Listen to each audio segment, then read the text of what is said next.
الصلاة والسلام عليك يا رسول الله وعلى آلك وأصحابك يا حبيب الله الصلاة والسلام عليك يا نبي الله وعلى آلك وأصحابك يا نور الله۔ درود پاک کی فضیلت پر بڑی پیاری حدیث پاک سرکار مدینہ صلی اللہ تعالی علیہ وسلم کا فرمان عافیت نشان ہے، اے لوگو بے شک بروز قیامت اس کی دہشتوں اور حساب کتاب سے جلد نجات پانے والا شخص وہ ہوگا جس نے تم میں سے مجھ پر دنیا کے اندر بکثرت درود شریف پڑھے ہوں گے۔ ہم الحمدللہ ہر جمعے ہی تقریباً یہ حدیث پاک سنتے ہیں کہ جس کا مضمون ہے کہ جو کوئی شخص جمعہ کے دن 200 بار درود پاک پڑھے، حدیث پاک کے مضمون کے مطابق اس کے 200 برس کے گناہ معاف کر دیے جاتے ہیں۔ صلو علی الحبیب صلی اللہ تعالی علی محمد صلی اللہ علیہ وسلم۔ آج ایک آیت کا صرف یوں سمجھیے کہ مختصر سا جز،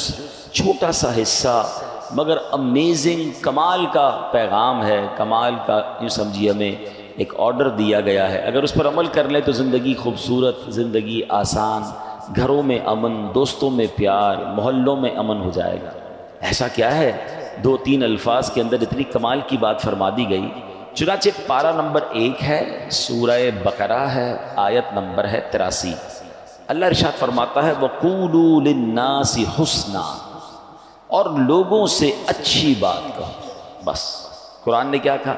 لوگوں سے جب بھی کریں اچھی بات کریں۔ سبحان اللہ، یہ حکم اگر ہم اپنا لیں نا تو یہ سمجھے ہمارے معاشرے میں امن و سکون ہو جائے گا۔ وَقُولُوا لِلنَّاسِ حُسْنًا، لوگوں سے اچھی بات کرو۔ یہ جادو جیسا اثر رکھنے والا حکم ہے، ہاں، کہ لوگوں سے اچھی بات کہو۔ آپ یقین کریں آپ زندگی کے ہر میدان میں کامیاب ہو سکتے ہیں اگر یہ حکم پر ہم عمل کرنے والے بچ جائیں۔ کس طرح بڑے بڑے معاملات سارٹ آؤٹ ہو گئے، بڑی بڑی جنگیں ٹل گئیں، بڑی بڑی مصیبتیں ٹل گئیں۔ ایک واقعہ بتاتا ہوں آپ کو۔ تاریخ گواہ ہے کہ جو کام تیروں اور تلواروں سے کرنا ممکن نہیں تھا، میٹھے بول اور اچھی بات نے وہ کام کر دکھایا۔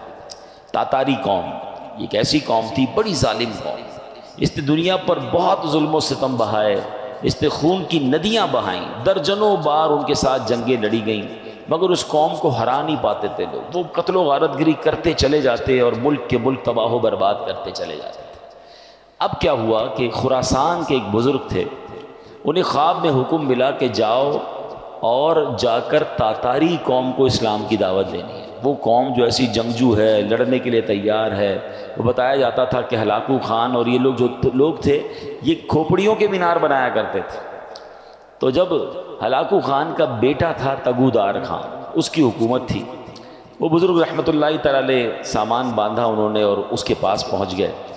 اب اللہ والے تھے، چہرے پہ داڑھی بھی تھی، سنتوں بھرا لباس بھی تھا، ایک مذہبی حلیہ بھی تھا۔ جب آپ اس کے سامنے گئے اسلام کی دعوت دینے تو تگودار خان کو ایک جو ہے وہ شرارت سوجی۔ وہ کہتا ہے مولانا صاحب آپ مجھے اسلام کی دعوت دینے آئیں، پہلے یہ تو بتائیں تمہاری داڑھی کے بال اچھے ہیں یا میرے کتے کی دم اچھی ہے؟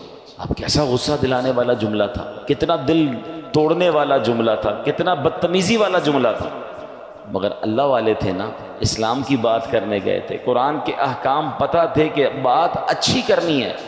کیا کمال کا جواب دیا، کہا دیکھو میں اپنے اللہ کا ماننے والا ہوں، اللہ کا بندہ ہوں، اگر تو میں اس کا فرما بردار ہوں تو میں اچھا ہوں، ورنہ پھر تمہارے کتے کی دم اچھی ہے۔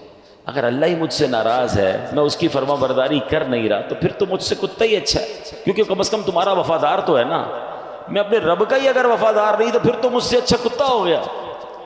اب ایک اتنی بڑی مذہبی شخصیت سے، ایسے مذہبی حلیے والے سے ایسا جواب سنا، بدتمیزی کے مقابلے میں رپلائی کیا ملا؟ اچھا، سافٹ اور حکمت بھرا۔ تو جب یہ میٹھے بول اس نے سنے نا تو تگودار خان کے دل پر اثر کر گئے، اس پر جو شرارت کا بھوت سوار تھا وہ اتر گیا۔ اب وہ نرمی سے بولا اب تو آپ میرے مہمان ہیں، میرے پاس قیام فرمائیں۔ چنانچہ وہ بزرگ جو تھے وہ تگودار خان کے یہاں رہنے لگے۔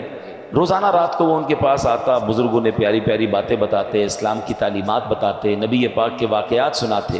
اور ایک بار ایسا وقت آیا کہ وہ تگودار خان جو ہلاکو خان کا بیٹا اور تاتاری قوم جو ظلم و ستم کی آندیاں بہاتی تھی، جن سے تلواروں سے کوئی جیت نہیں سکتا تھا، آخر کار کلمہ پڑھ کر مسلمان ہو گیا اور نبی پاک علیہ السلام کا شیدائی بن گیا۔ اس کے نتیجے میں پھر تاتاری قوم بھی مسلمان ہو گئی۔ اللہ اکبر، یوں میٹھے بول کی برکت سے خوخار قوم جو تھی، جو تلواروں سے زیر نہ آئی، وہ اچھی بات اور اچھی طریقے سے گفتگو کرنے کی وجہ سے وہ زیر ہو گئی اور وہ مسلمان ہو گئے۔ اے میرے پیارے اسلامی بھائیوں، جو اصل بات سمجھانے کا مقصد ہے کہ بہت ساری چیزیں لڑائی جھگڑے سے نہیں، اچھی بات کر کے حاصل کی جا سکتی ہیں۔ تیکھے بول، چبھتے ہوئے جملے، لڑنے والی باتیں دشمنیاں تو پیدا کر سکتی ہیں، دوست نہیں بنا سکتی ہیں۔ ہمارا پرابلم یہ ہے کہ ہم قرآن کے اس حکم پر عمل کرنے میں کامیاب نہیں ہو رہے۔ بڑا پیارا شعر ہے نا، ہے فلاح و کام رانی نرمی و آسانی میں، ہر بنا کام بگڑ جاتا ہے نادانی میں۔ آپ نے دیکھا ہوگا ایک جملہ بندہ کہہ دیتا ہے رشتہ ختم ہو جاتا ہے، ایک جملہ ایسا کہہ دیتا ہے دوستی ختم ہو جاتی ہے، ایک جملہ ایسا کہہ دیتا ہے پارٹنرشپ ختم ہو جاتی ہے۔ اچھا بعد میں بندہ برسوں سوچتا رہتا ہے کاش یار وہ جملہ نہ کہتا، مجھے کیا ہو گیا تھا، میں نے کیوں ایسی بات کر دی تھی۔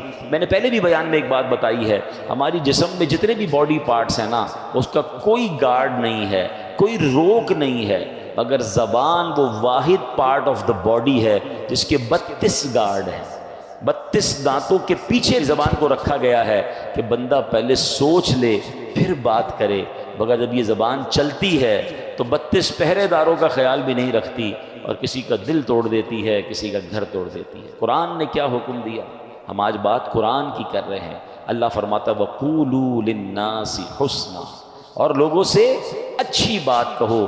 کاش ہمیں اچھا بولنا نصیب ہو جائے، میٹھا بولنا نصیب ہو۔ کڑوا بولنا بہت سارے لوگوں کو آتا ہے، ایسے ایسے جملے ڈھونڈ کر لاتے ہیں اور سامنے والے کو کہتے ہیں کہ اس کا دل چھلنی ہو جاتا ہے، اس کو اس قدر غصہ آ جاتا ہے کہ بات پھر لڑائی تک پہنچ جاتی ہے۔ نہیں میرے پیارے اسلامی بھائیوں، اس طرح کی باتیں کرنے کا کیا فائدہ؟ اب اتنی کڑواہٹ ہے لوگوں کی زبان میں۔ اب موٹر سائیکل پر جا رہے ہیں، سائیکل پر جا رہے ہیں، گاڑی میں جا رہے ہیں یا رستے میں جا رہے ہیں، کسی کی ٹھوکر لگ گئی، وہ انسان ہے نا، غلطی ہو جاتی ہے، اندھا ہے کیا؟ دیکھ کر نہیں، اسٹارٹ ہی تیکھے جملوں سے ہو رہا ہے، آنکھیں نوچ لوں گا تمہاری، جانتا نہیں میں کون ہوں۔ یعنی everybody is ready to fight. معافی، درگزر، عفو کہاں گیا؟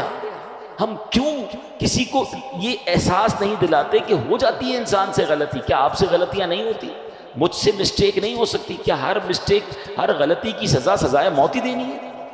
وہ لوگ جو اس طرح سختیاں کرتے ہیں، اس طرح ان کے جملے کڑوے ہیں، وہ تنہا رہ جاتے ہیں۔ مجھے ایک بات بتائیں، آپ کی لائف میں بھی ایسے بہت سارے لوگ ہوں گے جن سے بات کرنے کو آپ کو جی نہیں چاہتا ہوگا، ہیں؟ کیوں نہیں چاہتا؟ کیونکہ ان کی بات میں کڑواہٹ ہے، ان کی بات ہمیشہ سختی سے شروع ہوتی ہے، ان کی بات میں چبھن ہے۔